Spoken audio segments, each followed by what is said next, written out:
টাকা পয়সা সোনা দানা তো অনেকেই উপহার দেন, আপনি না হয় এক ফোঁটা জীবন উপহার দিলেন। সেই ভাবনা থেকেই বিশিষ্ট উদ্যোগপতি অনিন্দিতা রায়ের জন্মদিন উপলক্ষে এক রক্তদান শিবিরের আয়োজন করা হয়।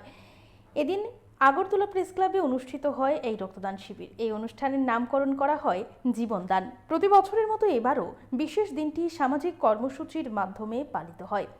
অনুষ্ঠানে উপস্থিত ছিলেন আগরতলা প্রেস ক্লাবের সভাপতি প্রণব সরকার, এমবিবি বিশ্ববিদ্যালয়ের রেজিস্ট্রার সুমন্ত চক্রবর্তী, সম্পাদিকা চন্দ্রা রায়, বিশিষ্ট সমাজসেবী সীমা লোধ, বিশিষ্ট চিকিৎসক তথা অনিন্দিতা রায়ের স্বামী ডক্টর জয় চক্রবর্তী এবং বিপাশা রায়।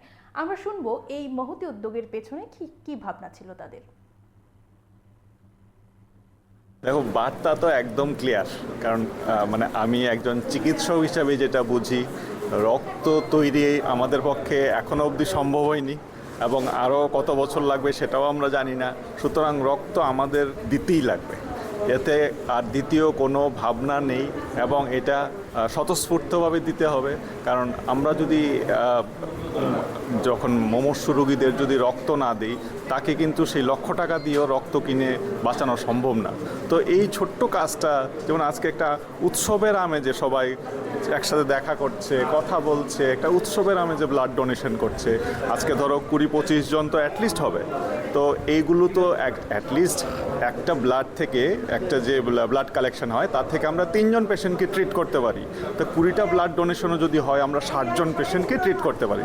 তো এইভাবে যদি সবাই এগিয়ে আসে, সমস্ত প্রতিষ্ঠান, সমস্ত মানুষ, তাহলে কিন্তু আমাদের রাজ্যের এই রক্তাল্পতা সেটা কিন্তু আমরা কিছুটা হলেও নিরসন করতে পারব। প্রত্যেকের জীবনে অ্যাকচুয়ালি জন্মদিনের একটা মাহাত্ম্য থাকে বলে আমি মনে করি। তো আজকে আমি সবার আশীর্বাদ ধন্য হয়ে 55তে পদার্পণ করলাম। তো সময়সীমা কমে আসছে, আগামীতে হয়তো চাইলেও রক্তদান করতে পারবো কিনা জানি না, গ্রহণযোগ্যতা থাকবে কিনা। তাই মনে হলো আজকের দিনে দাঁড়িয়ে যদি এক বিন্দু ব্লাড দিয়েও কারোর উপকারে আসতে পারি, কোনো একজন মুমূর্ষ রোগীর পাশে দাঁড়াতে পারি, জীবনদান করতে পারি, সেটাই হবে আমার আজকের জন্মদিনের সার্থকতা। এই চিন্তা ভাবনাটা এসছে পরে আমি প্রস্তাবটা রাখলাম।